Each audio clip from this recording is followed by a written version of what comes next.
welcome to Q&A. I'm Annabel Crabb. Here, gagging to answer your questions tonight are political leader turned thought leader, John Hewson, the Director of Programs at the Australian Futures Project, Chloë Spackman, engineer, futurist and broadcaster, Nguyen, the author of Surviving the 21st Century, Julian Cribb, and the Director of the Centre for Sustainable Materials Research and Technology, Veena Sahajwalla. Please welcome the panel.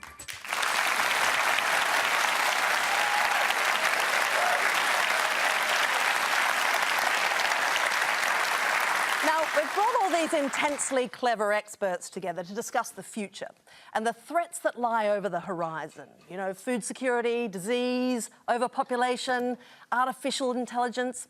They don't feature in the headlines, these things, quite so much as climate change, but they do require strategic attention. And how good is our democratic system at dealing with these challenges? Now, we've taken the tactful step of not actually inviting anyone from our existing democratic system. As you'll notice, looking at the panel, there's a distinct lack of serving politicians. So we can talk about them behind their backs as much as we like. Now, our first question tonight comes from Tara McDonald. We seem to be trying to live longer at any cost and prolonging the inevitable, which is death. Should we be spending more time and money on protecting our future generations instead of ourselves? Right. John Hewson, I'm going to send this to you as the senior figure on the panel. So it's this idea of spending money on longevity become more attractive as the years roll by? Age is obviously an advantage to me, isn't it? Look, I think it probably does. I mean, it gives you more time to focus on what you should have done earlier in life and what is yet to be done from the point of view of global futures. So, yes, I think it gives you a chance to do that. OK, Julian, one of the most sophisticated elements of being human is this ability to make sacrifices in the short term to improve things in the long term. It's also one of the great secrets of being a good political leader. Are we any good at it at the moment? Well, at the moment, we're not recognising the real nature of the threats that we face, the scale of them, the magnitude and the fact that they're all coming together at the one time. They are very serious. They could end our civilization. They could even, in the worst case scenarios, result in human extinction. We need to recognise those factors in order to understand the threats, and we have to understand them in order to solve them. And there are solutions. There is a good news message out of this. There are fantastic solutions. Veena, extending the longevity of life is a fairly expensive business. Do we pursue it at the cost of all else? I think in all of that, the conversation is really around the underpinning science, technology, and the moral questions of, you know, what are we really doing as human beings on this planet in terms of being able to improve the quality of life and delivering justice for everyone. And I think people doing incredibly amazing work. And I think that's really how we've got to see it. We've improved the quality of life for so many people on this planet. So I think there is all of this holistic conversation that we need to have, how clever people who come together and address some of the really complex challenges that we all face. So I think it's really, really important that we support each other and we collaborate. And I think, to me, that's the best way if we see a collaborative future. Is it necessarily true that the higher quality of life we all individually expect, the more expensive it is for the planet? I think, you know, I mean, not necessarily so. When we talk about quality of life, I think we can also think of that collaborative future where we can actually say that, look, let's work together so we can help each other. So I think the fact that we can go and, you know, bring about rescues and new, you know, medical systems and help people who are actually in need of a lot of these solutions means that we are using our knowledge to improve the lives of so many people on this planet. And I think that's how we've got to see how we as human beings can actually develop a better collaborative future. Turning to you, Chloë, you work at the Australian Futures Project. Is that frustrating in this short attention span age? Oh, absolutely. I think, you know, our issue is that we're trapped in this bubble of short-term thinking. And, you know, the way the modern politics works, it's become this kind of, you know, egos jockeying for power. It's about power, it's not about leadership. And I think that's sort of, you know, we see this hyper-partisan, hyper-divisive conversation where it's really win at all costs, zero-sum game.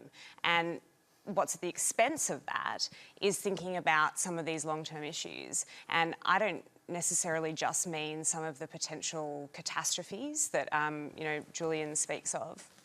But I even mean some of the critical issues that are important for Australia to have a flourishing future. So things like tax reform or the gender pay gap or Indigenous disadvantage. I think these are the things that, we're not making progress on when we're in this short-term bubble. Okay, well, we might get to some of the solutions to short-termism in a bit. Just out of curiosity, Jordan, as the youngest person on this panel, what would you like us to be spending a bit more money on in terms of future generations? I'm going to quickly put out there, I'm probably not that as young as I look. Really? He's 68. I'm 35. Half of it's the silly hair and the half Asian.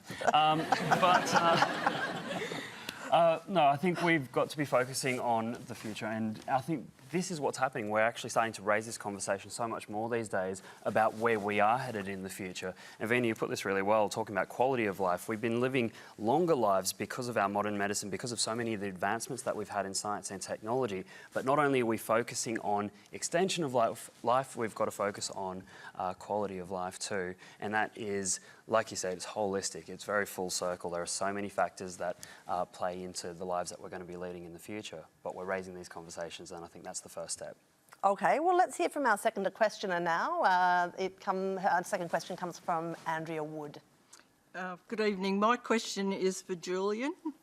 40% of the food produced in the world does not get eaten, while 815 million people worldwide go to bed hungry.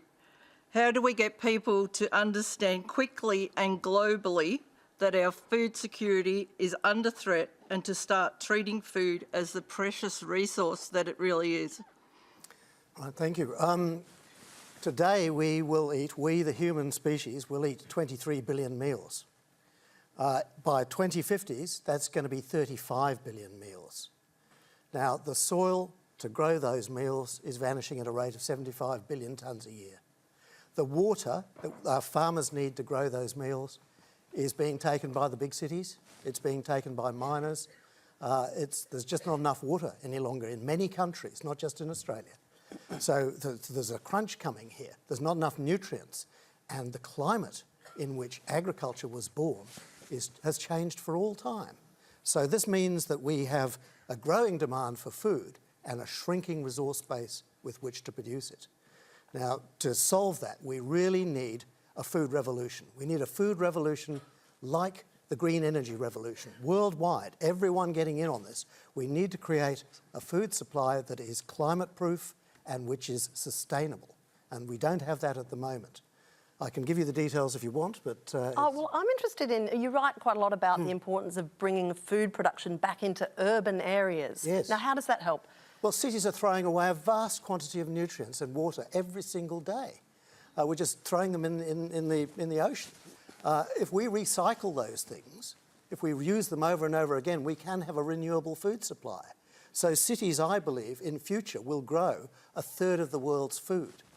We will also grow a third on farms that are regenerative, farms that regenerate the rural landscape in which they operate.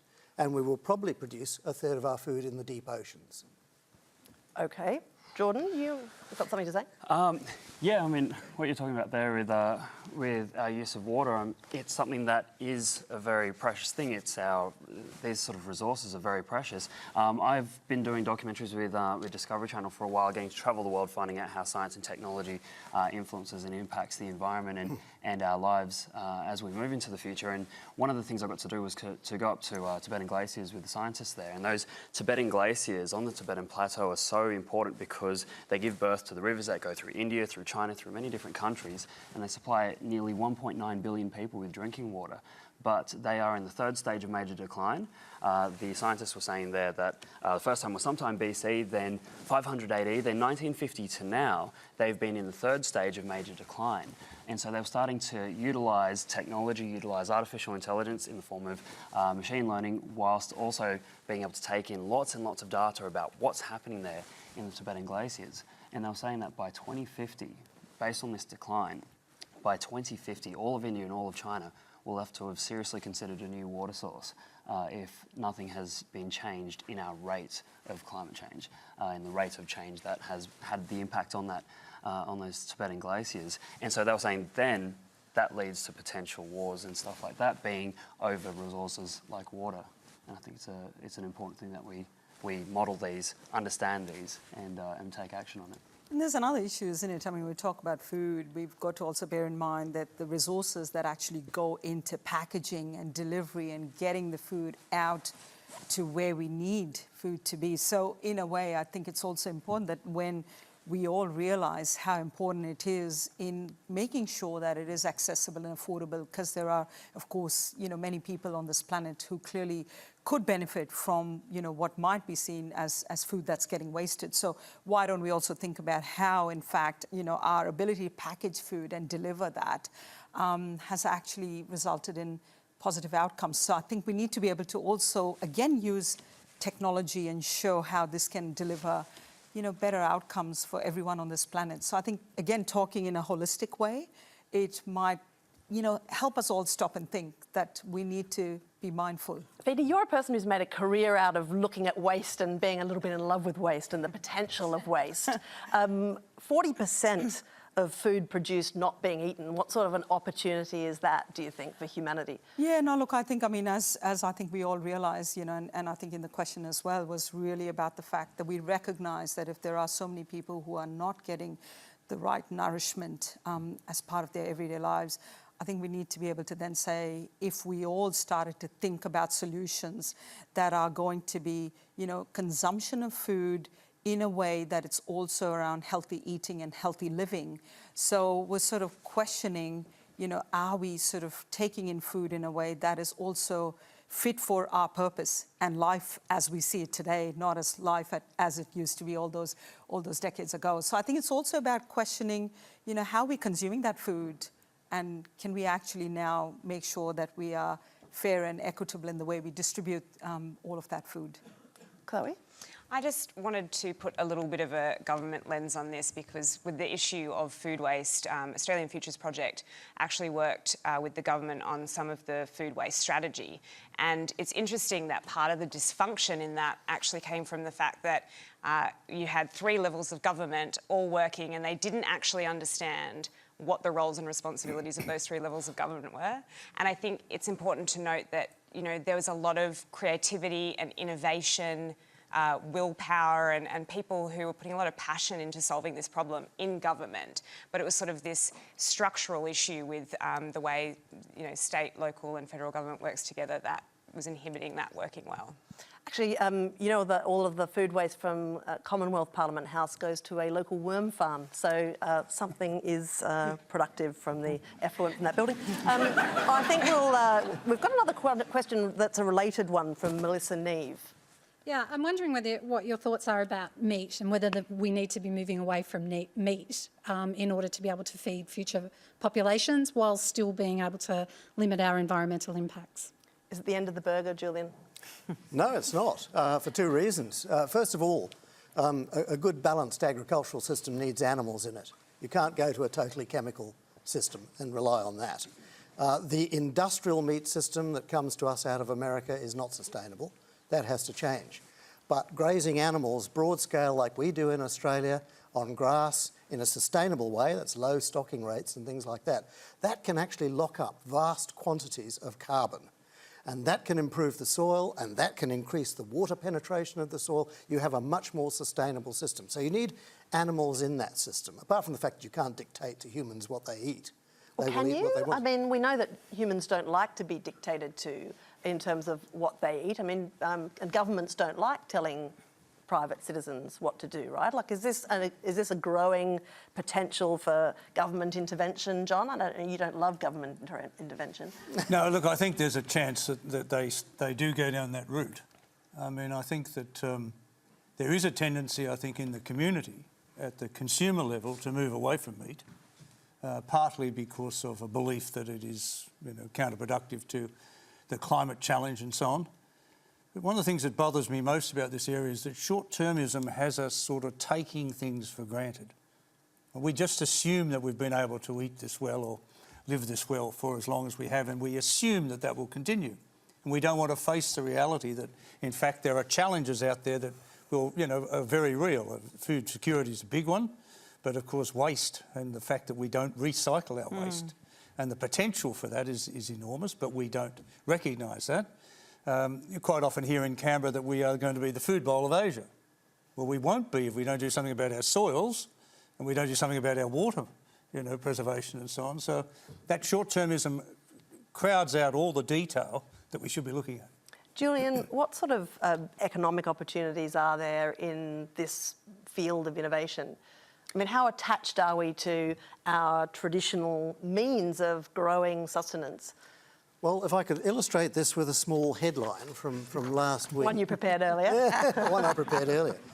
America is the world's biggest green economy. It's earning $1.3 trillion a year out of green energy, basically. And yet they still have spray cheese that comes in a can.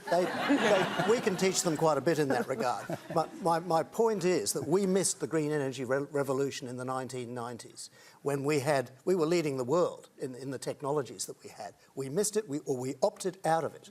And that's why we're an also-ran in green energy. There is now coming a sustainable food revolution. It's going to be bigger than the energy revolution. Is Australia going to lead it, or are we going to opt out again? Are we going to miss that huge opportunity to double our GDP, basically by getting into the knowledge base of how you produce sustainable, climate-proof food? You know, when we conducted the Australia Talks survey recently, the most important aspect of Australia's culture was determined to be the bush, the biggest part of our identity, and all of our historical ideas about how we grow food and what makes us as Australians. Do we need to revisit that image of ourselves? Absolutely. We need to go for regenerative farming. That is farming that improves the soils, locks up the carbon, draws down more water. We can double the amount of water in the Australian landscape. You don't need to build any more dams if you double the amount of water that's in the soils. This is what Michael Jeffrey, the former Governor-General with Soils for Life, is talking about.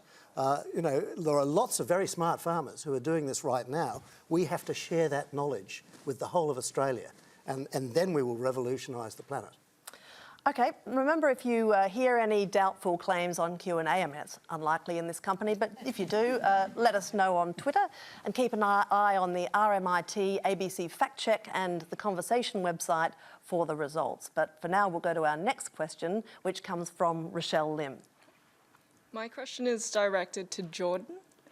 The mass urbanisation and inventions of the 18th century permanently changed society, henceforth the Industrial Revolution. How do you think, with the emergence of AI technologies, how would that change and shape society in the future? Very good question. It's a very big question.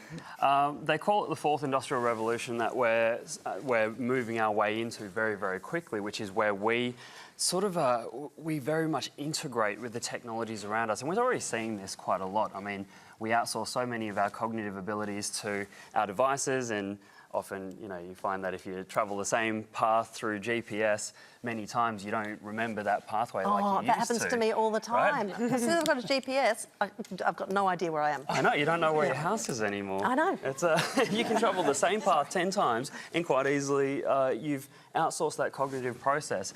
Artificial intelligence is going to be one of the biggest, if not the biggest invention and the most important invention of humanity. And it's the sort of thing where we're looking at it, how is it starting to play a role in so many different areas? Now, firstly, there is the term artificial intelligence, AI, I liken this to the term art. There are many different forms of it, there's many different ways of achieving it. We always seem to bucket into one type of thing, and it's been split up into these areas of artificial narrow intelligence, general intelligence, and super intelligence. You may have heard of these, but what's been happening is, there are many different types of technologies, many different types of intelligent systems that have already gone way beyond human capacity. Just take a calculator, for example. I mean, the things that a calculator can do that we can't, that doesn't mean that it's getting ready to get up and take over the human race or wonder where its parents came from. Now, it's at the same time a very important thing for us to look into the future of how it's going to impact humanity in the long run. what we know now is that it's being utilised in many businesses, in many different designs, and it's making new inventions possible, from medicine to the way we do surgeries to writing novels. Technologies to writing novels. Not a very good novel, though, was it? It's also produced poetry, which also has not been amazing. Well, humans have produced some pretty terrible poetry too. True. But what I want to know is, if we are outsourcing all of this cognitive activity to machines, isn't there a risk that we become very bad at some of the independent thought that we're supposed to be good at as humans? I mean, in the age of universal surveillance, do we run the risk of losing whistleblowers, losing brave people that speak out about risks that face us all and help us all collectively avoid problems? Absolutely. I think the things that we look at here are the humanity behind it all. So it's not what you have, it's not about the technology, it's about what you can do with it. It creates a new set of toolkits, and yes, we do automate out, we have the ability to automate so many different processes, so many things that we do day to day, and that of course brings about a fear of job loss. But at the same time, this is the sort of thing that's been given to us from science fiction. I mean, science fiction, we used to have a very clear distinction between reality and the movies, reality and science fiction. And then over time, all these technologies started making their way into the real world. So from robotics to artificial intelligence to virtual reality, all these things that took over humanity in some way in science fiction, we should treat that kind of like a bit of a warning sign, and instead we need to rewrite a better future where these technologies are utilised for good human purposes. So we have to keep raising the conversations as to how we want to utilise this, where the ethics of these technologies should be going, and we shouldn't automate something just because it can be automated. Automate it if it's going to actually help with the human purpose behind it. So to deal with all these vaulting technologies, it seems like we have to be incredibly good as a group of humans at making good decisions that are judicious and take account of risks. But how good are we at that right now? Yeah, I think there's a little bit left to be desired in that area. And I think, you know, AI, like any other kind of technology, there is great potential for harm and there's great potential for benefits. And the important thing is that we understand, and I agree with Jordan completely, that we are the ones in the position to be having that conversation now. And, you know, we don't need to be victims to that. We can set that agenda. But, you know, we need to be bold and we need to be courageous about having those conversations. And I think that government can play a really important role in having that conversation. But they're not at the moment. They're trapped in this sort of short-term cycle. They're not incentivised or rewarded for really having these conversations. So I think that, you know, they can comfortably ignore it, and I think we need to unlock that. Well, it's also very hard to keep up with. I mean, when these technologies move so fast that it's hard for technologists and hard for the general public to keep up with, it's very hard for regulations to keep up with this sort of change, to try and put boundaries around how it should be utilised, especially when there are so many different types of use cases of something like this. So basically, being able to talk to the experts in the field, to negotiate any sort of use case that should be used or anything that should be otherwise somewhat avoided or treated with a lot of caution and care. I think those conversations should constantly be. AI can get some things wrong though, can't it? AI can get many things wrong. As Like we the saw with 2019 Boeing planes election, we all got that recently, wrong. No. It's a classic example where, you know, AI got it wrong. Yeah. And although it was in the manual that the plane, once it got to a certain, you know, elevation, would start to dive, nobody was trained to actually deal with that, and a couple of them crashed. I do think you have to be, isn't it? When we think it be can do so aware much of more the than it can. downside. Yeah. And it's really what you're saying, Annabel, is you really have to be on top of the detail of the technology as to where it might go and to what you might be required to do to actually regulate it or direct it.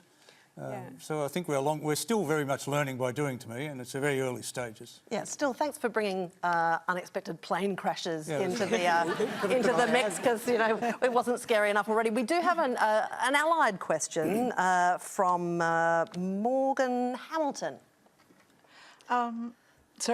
Automation of labour is a big fear for a lot of people and will disproportionately affect low-skilled industries.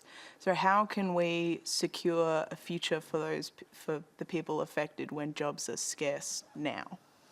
Okay, who wants to deal with job insecurity? Well, I think, Veena? I mean, to me, you know, we have to see automation as something that's, you know, constantly been there over the last sort of, if you look at all those years where, you know, how much industrial sort of revolution has been taking place. So I think if we start to look at the positive outcomes and say, all right, well, if you've got a scenario where this is seen as an enabling technology, automation and use of robotics allows you to improve efficiencies, and you can do so much more with the resources that you have. And also think about, you know, issues where you might be looking at, you know, dangerous operations, so safety comes into play.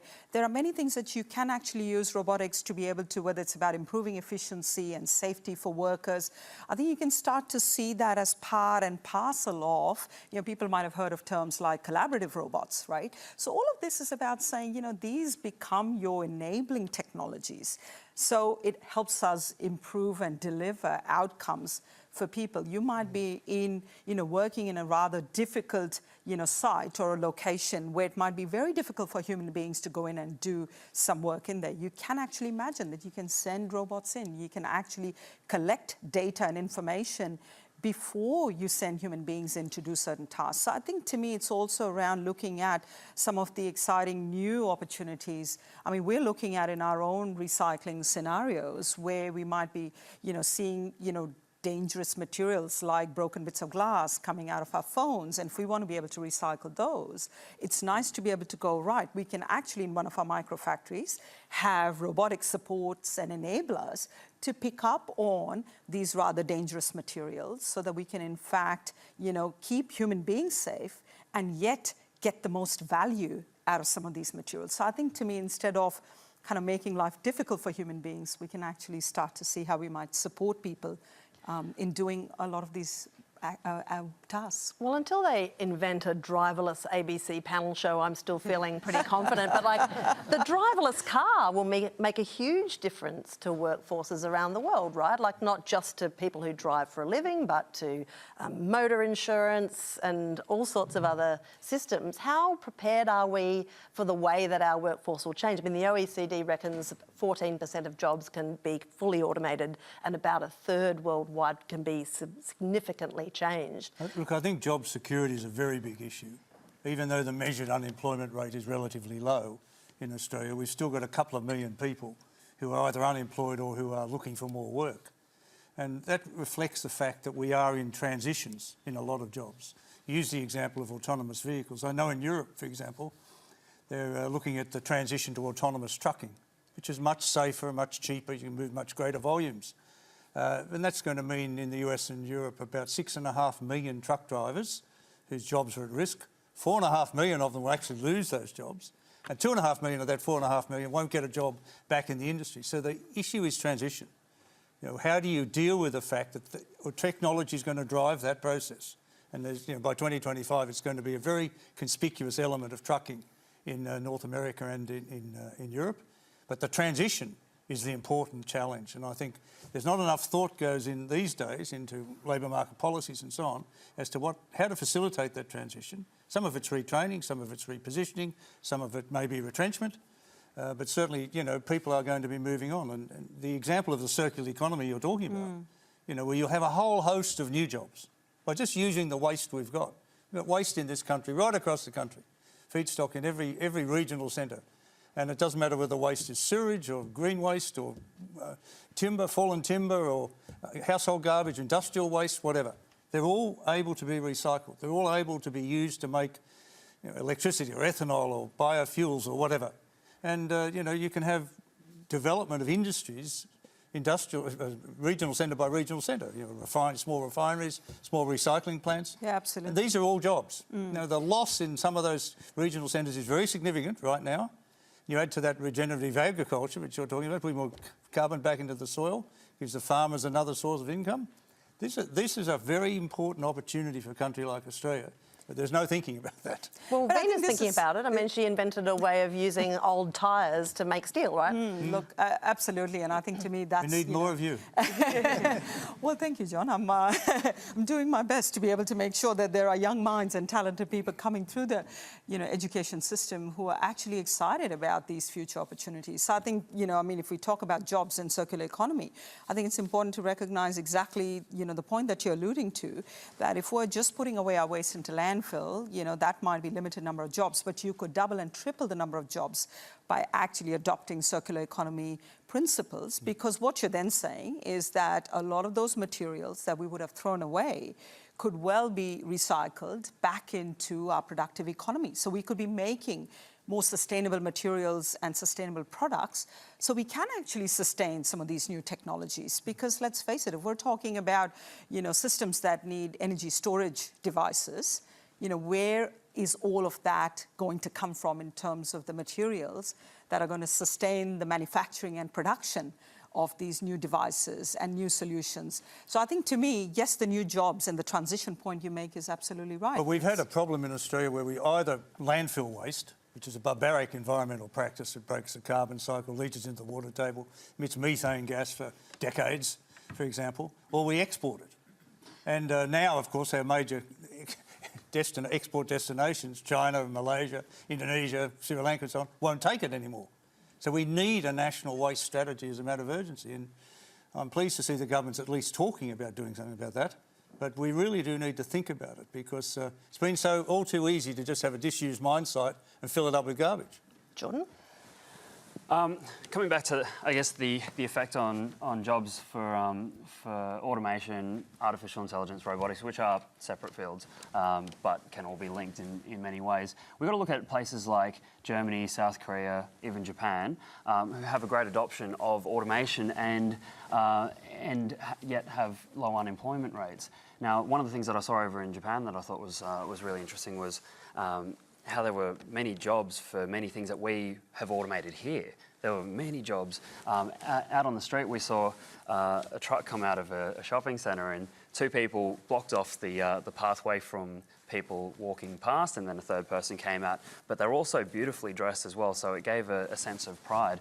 I think we do have to think about the adaptation of work and jobs when automation is something that is so rampant, and like you're saying, the transition is going to be incredibly important. But at the same time, we should also look at the impact on those different sectors, because it is different for different sectors, different types of work. Think about how scary it would have been to be a teller when the ATM came out. Now, what happened was, in that level of automation, like many, we moved towards trying to focus and refocus on the human experience. Tellers obviously would have been quite scared, but then branches started having people who were like relationship and customer managers, and it gave Banks have been opportunity. great. Oh, yeah. OK, we've got to take another question now from Dennis Fitzgerald. This one's to Jordan. Why haven't we got the future I was promised as a 1960s child, as shown by Lost in Space, which was set in 1997? Basically, how accurately can we say what science is going to do when there's so much unreliable information available? That's a good point. I think the movies definitely gave us a lot of, many films, many science fiction novels, gave us these depictions of a future where it was actually still surprising how a lot of those technologies did become possible over time. And at the same time, it's also an interesting thing to find out what is here now.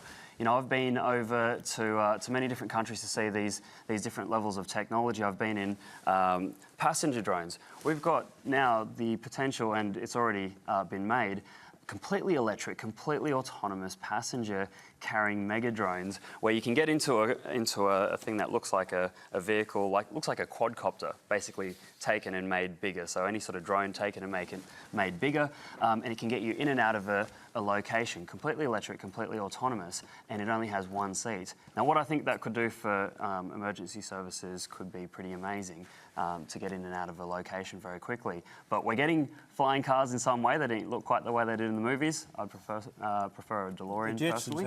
I was fairly sure I'd have a jetpack by now, but no. Chloe, is that your fault? You're the Futurist project. Look, I think there's a saying, predictions are really hard to make, particularly when they're about the future. And, you know, it is difficult to, you know, make future predictions with 100% certainty. But, you know, we do actually have a lot of expertise, a lot of evidence-backed research in Australia that we can call on.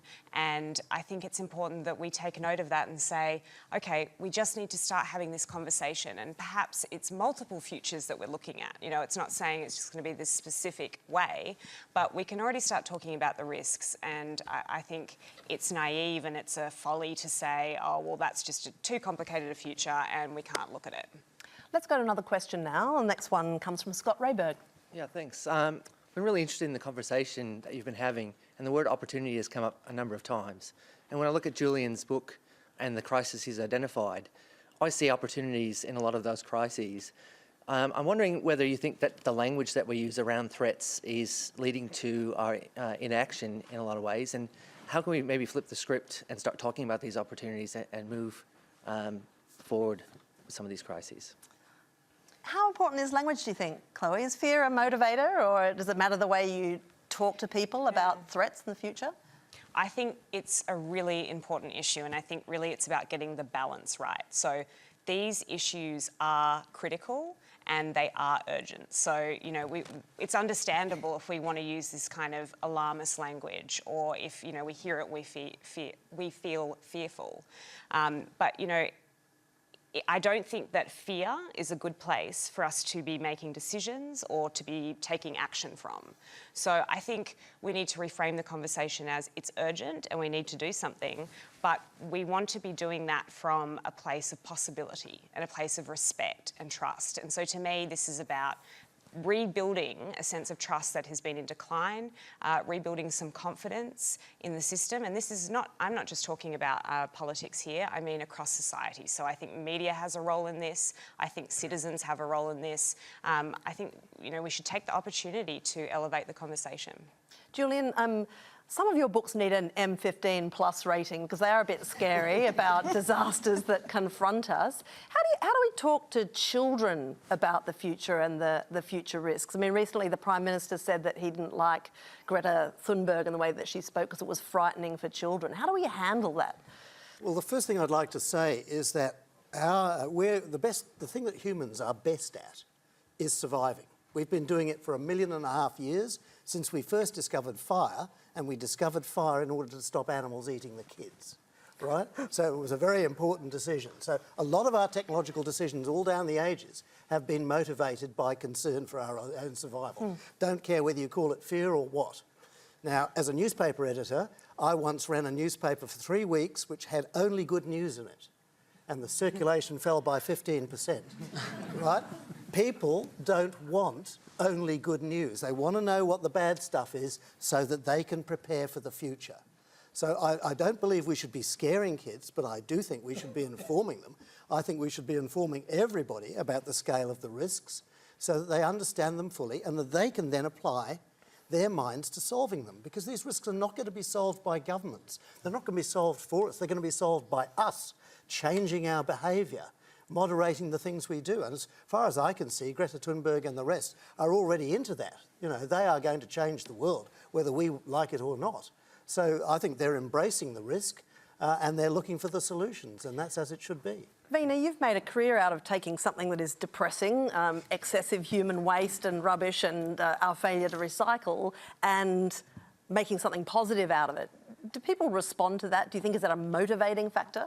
I think absolutely. I mean, and the sense I'm getting both at the community level, I mean, as I've traveled through so many different communities across the country, and I think also businesses, you know, I think that ability to in fact see that there are positive solutions and to be able to think about how we might be able to convert something that might sound like it's all doom and gloom, but actually when you unpack it and think about what we can do with new technologies as we're developing new technologies, I think it's fantastic, because I think, I mean, whether you're a kid who's studying, you know, science in school or not, or whether you're an established business, I've seen across that full spectrum where businesses who've actually been well-established businesses, I mean, you know, business I work with, you know, 100 years old, celebrated 100 years last year. And I think to me, a classic case of a company that's saying, well, yeah, we've been making steel for all these 100 years, but you know what?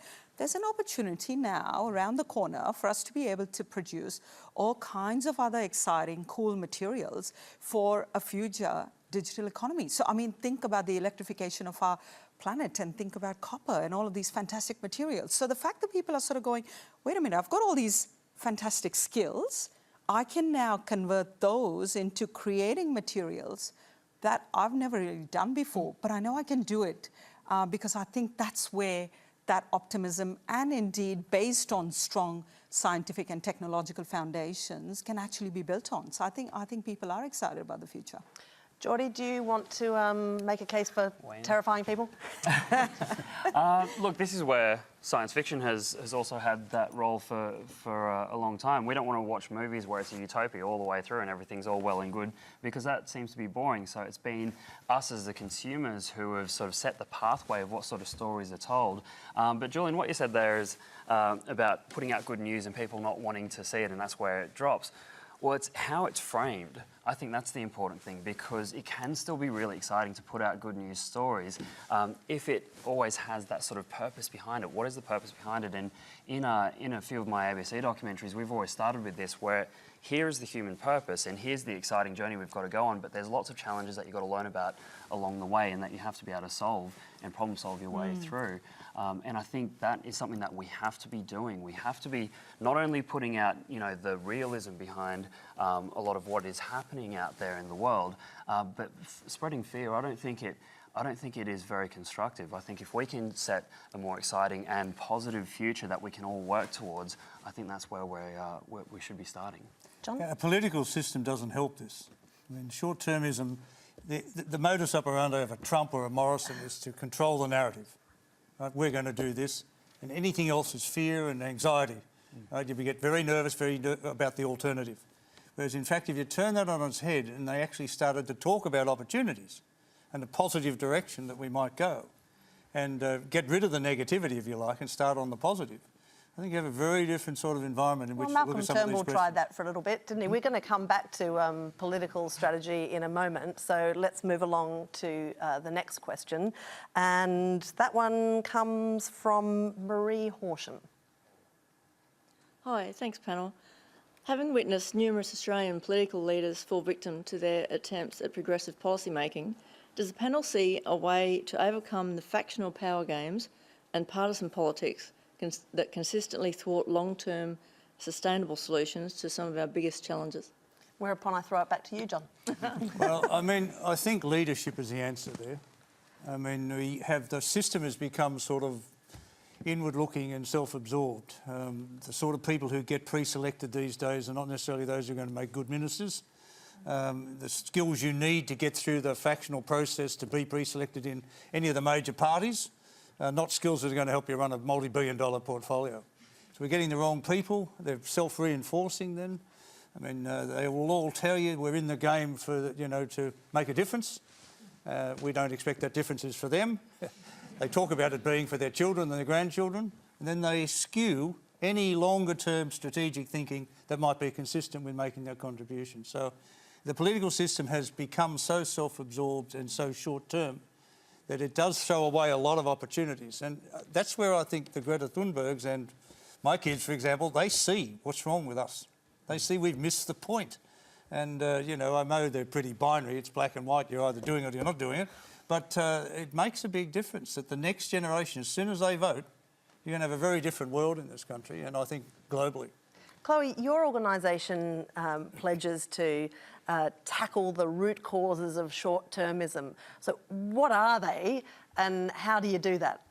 Yeah, so I think when, you know, our diagnosis of what we need to have a really fit-for-purpose future-making system is that we really need three things. We need trusted information, and that's information that comes from experts and research, and we need that to be married with good data on what it is that Australians actually want, what are they concerned about, what are their values. So we need information on that.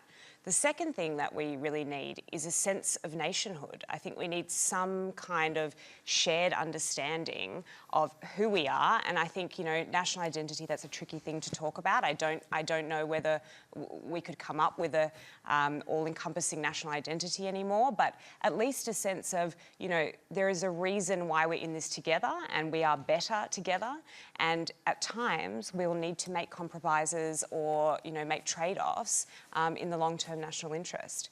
And the third thing that we need is courageous leadership and action.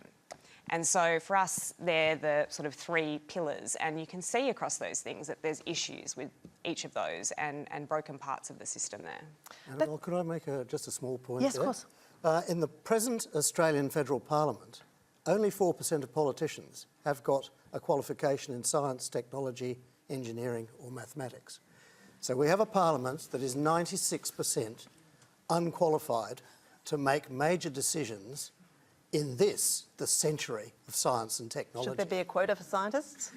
No, I don't think so. But we need to change the process by which politicians are pre-selected for us, so we get more people with the skill sets who are capable of understanding the risks that we're running and appreciating the opportunities that those risks throw up. Exactly. So we need I mean, that's the case in other countries around the world. They've got much more technologists in the parliaments and legislatures than we have. Let's take the next question now.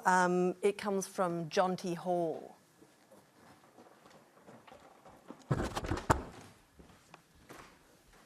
Good evening.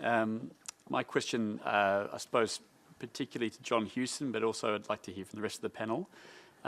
Given the continuing inaction on climate change and also the desire across many industries for greater certainty on the future of climate policy, what can Australian businesses actually do to force action on this issue more than what we've had so far? So I might throw this question briefly to you, Julian. Is there an expectation or now a growing obligation on private enterprise to make up for the shortfalls of government policy? The Governor of the Bank of England said last week that basically businesses that weren't future ready, able to cope with climate change, were going bankrupt. And you know, our own Reserve Bank has been warning that if we're not ready for it, we're going to cop it in the neck. So yes, look, I think industry, you know, agriculture, manufacturing, they're all aware of this and they're all getting their heads around it. And I think it is they who have to put the pressure on the political machinery to catch up. They're back in the 19th, 20th century. They have not found themselves, you know, in the modern world yet. Well, it's nearly 10 years now since the Rudd government and the Turnbull opposition came together and nearly made a climate pact. Nearly 10 years ago now. Do we now rely on business to make these changes to ensure their own survival? Is that what we're looking at now? Well, look, there's no doubt that business is responding. I mean, when you get the big miners, for example, BHP, Rio, Glencore, Woodside, all saying you've got to do is take decisive government-led action on climate, and they don't listen. You know, or when every poll in the country, 60 to 80% of people want decisive action on climate change, they still don't listen. You know, when you get a Greta Thunberg and moving a whole global movement, I should say, they still don't listen. They don't want to listen, but business is actually moving. A lot of businesses have signed up on net zero emissions by 2050. A lot of them are adjusting what they do, and it doesn't necessarily cost them money. You know, I remember I worked on a printing company about 15 years ago on the board. I asked, can't we get our carbon footprint? Big users of electricity, big users of transport and logistics.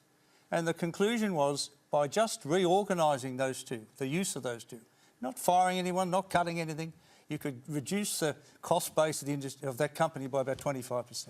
It was positive and it made a big difference. And now businesses are starting to work out that they can do things differently without really, you know, a lot of pain and actually get substantial benefit. And of course, some of the leading businesses around the world are moving very quickly. The Googles and Apple and so on, they have become carbon neutral. They've got investments in solar farms to generate their power alternatives and so on. I mean, this is happening. And I think it takes quite a Luddite to sit back and ignore all that. But we have a room full of them in Canberra. Is it...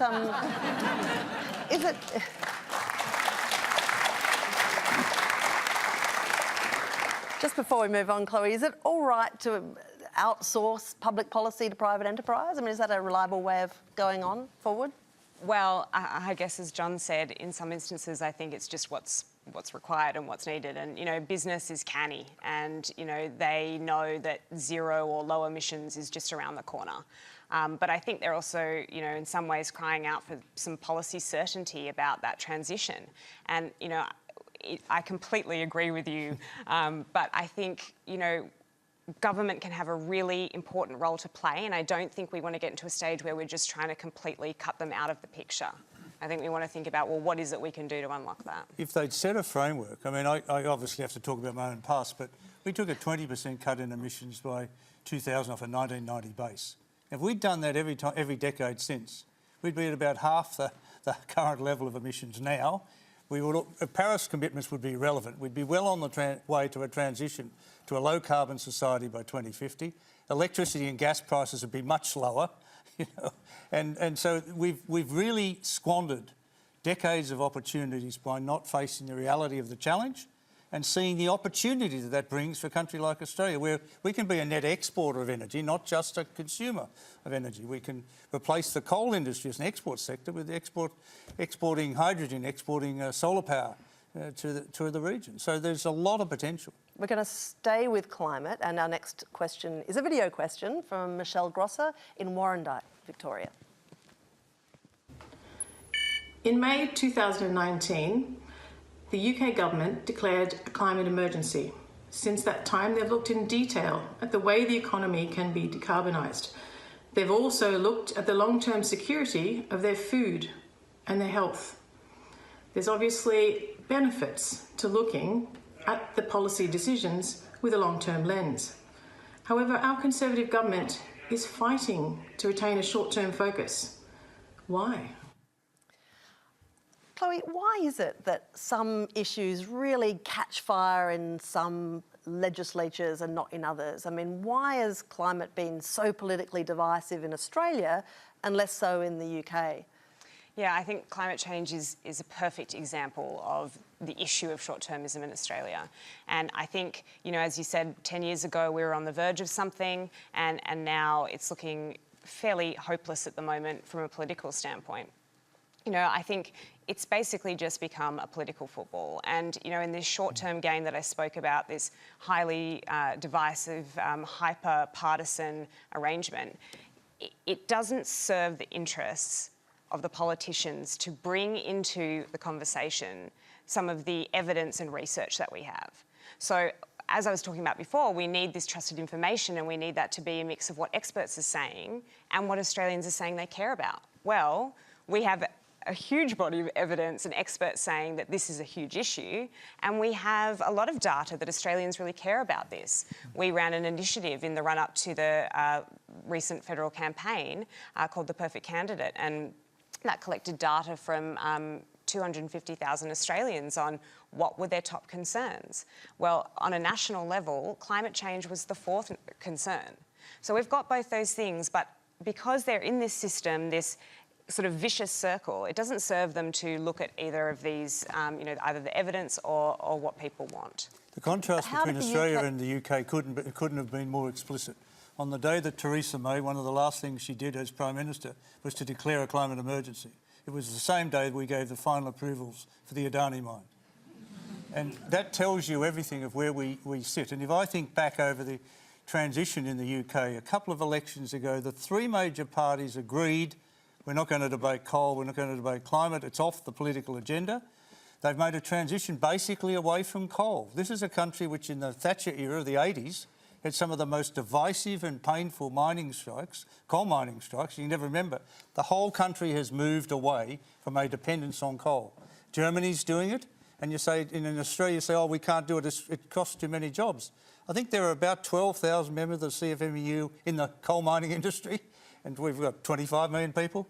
I mean, there are transition possibilities there which are real, and they should be taken. 10 years on, do we have a chance to get back to a position of consensus, or does our tribalised system of politics now forbid it? I think you've got to... the issue is now too important, and we're too late into the game to leave it to the current batch of politicians. We do need to have something like a commission that lifts it out of the day-to-day politics and looks at the longer-term transition requirements, sector by sector, power, transport, agriculture, building, industrial processes and so on. I mean, that's the framework. If the government sort of stepped out of the way and that framework was set, we could catch up, I think. Julian? I think Australians at the moment are discovering how little democratic power we've actually got. It's shrinking before our very eyes. The vested interests are in there, ensuring that we don't get what we want. The only choice that we have is to take back our democratic power, both as voters, but particularly as consumers. Let us start consuming the clean green energy, the clean green clothing, the clean green housing. You know, we have to vote with our feet and with our wallets. We have to send the economic signal to industry, and then industry tells government to get in line, because they're not listening to our votes in the ballot box. We really have to change the way we do things. And you know, this problem is not going to be solved by politicians. It's going to be solved by every single human being changing their behaviour. Okay, Jordan? Now, do you think we're doing enough on this to even, I guess, explore a lot of these sort of technologies and the advancement of our science and technology in this space? Like, look at sustainable renewable energy sources, things like the sun. We've got an abundance of that here in Australia.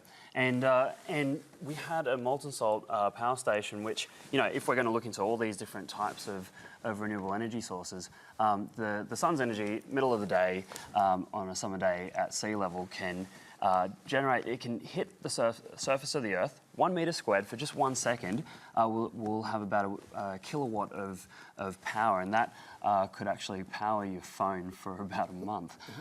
Now, this is, if we were able to harness all of these, we've been looking into photovoltaics for many years, but I was at a molten salt power station just 2 weeks ago, one of the largest in the world, and it was able to generate 100 megawatts of power, and this was in Dunhuang in China. And at the same time, I was having a look at that sort of technology. Now, it's kind of like when you take a magnifying glass and focus the sun's energy on one particular point. This is a whole bunch of mirrors, basically 12,000 sets of panels of mirrors, which direct the sun's energy to the top of a tower, which pushes molten salt through 288 degrees Celsius. It's able to move at a molten state. They heat it up to 565 degrees Celsius, turn the heated up molten salt into it boils water, turns the steam into energy. So it's a renewable energy source. It's beautiful. This is something that we have been exploring here in Australia, and in South Australia last year they were actually trying to get it off the ground, but the funding fell through early this year. We actually have See better Jordan for Australian further technology. detail about molten salt, because we are running out of time. But I think this is the emergency. point, right? I mean, we talk about, you know, technologies. We've got to actually look at also where we're ready and prepared to take on clean technologies in a way that we address the energy, you know, water, materials, all of that. So, you know, we should be able to say, right, if we are going to now look at energy storage devices, for instance, because when you talk about harnessing renewable energy, coupled with that, of course, you need to be prepared to be able to store energy. And I think, to me, this is exactly the kind of opportunity that, you know, we're talking about businesses and enterprises. And I think there are many businesses who are basically saying, right, you know, let's look at the opportunity, traditional businesses, you know, moving and making that transition into renewable sector, but also then equally saying, look at it more than just understanding that sort of scope of, you know, harnessing energy, but then also coming back and saying, can we actually start to look at how we're going to store energy, which means are we going to be able to produce, you know, batteries, and are we going to be able to do that locally here in a way that it helps, you know, local businesses. But I think, to me, underpinning all of that is our ability to make it possible right here in Australia. You know, our looming emergency is that we are facing a broadcast cut-off. We've got time for one last question. If you're all super quick about answering it, it comes from Alex Giannopoulos. Much of the political discourse about the future tends to focus on things that need fixing, but are there things we're already getting right today which future generations will thank us for? Anyone think of anything? Don't all jump in at once.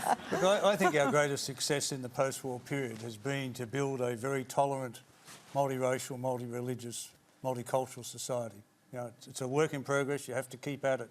But it has been a tremendous development in this country, the envy of the world.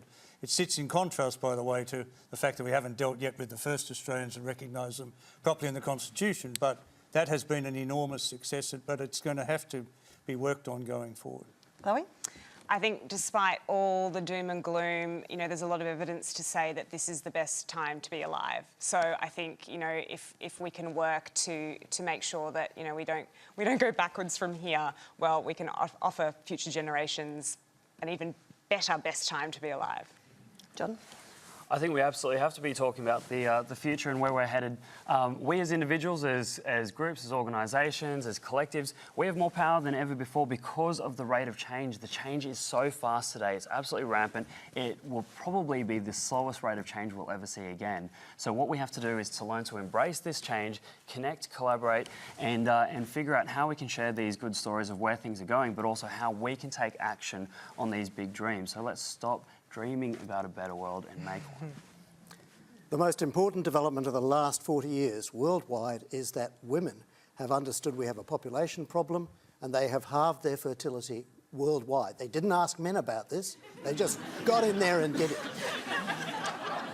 Women are the natural leaders of our planet in the 21st century. They have to lead in every single sphere.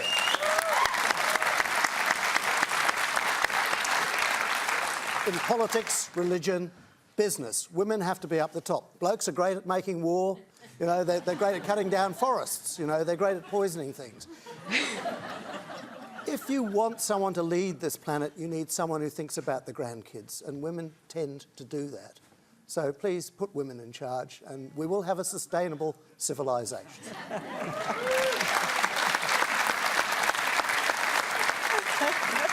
And we'll start off by giving one the last word. Veena? Well, thank you. And I think, you know, I've got to probably point to something that maybe not too many people realise, but, you know, because obviously I'm passionate about recycling, I'm going to use an example that, you know, we have to be proud of the fact that, you know, we as a world collection of businesses, communities and so on have actually created some pretty remarkable, successful recycling technologies. And let me pick up on something like steel, just that everyday metal that we use in our homes and building infrastructure. Steel is now recycled, and that's part of regular business. More than half the amount of steel in the world can actually be recycled productively. And in fact, I think to me, the fact that, you know, we've taken a technology to that point where it's just part of normal business, and to be able to add to the fact that we're actually now talking about the world's most recycled material being steel. And I think from our point of view, it's something that, you know, we can all sort of look back and go, yeah, actually, you know, over the last so many decades, we've just made this thing become normal. So it's great to have that sense of feeling that it is possible. Thank you, Veena, and thank you to all of our panellists for dragging us back from the edge. That is all we have time for tonight. So please thank them, John Hewson, Chloë Spackman, Jordan Nguyen, Julian Cribb, and Veena Sahajwalla.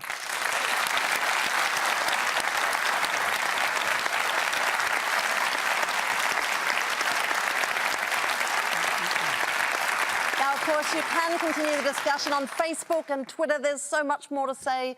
Next week on Q&A, Hamish MacDonald will be in the chair as we focus on the threat of drought.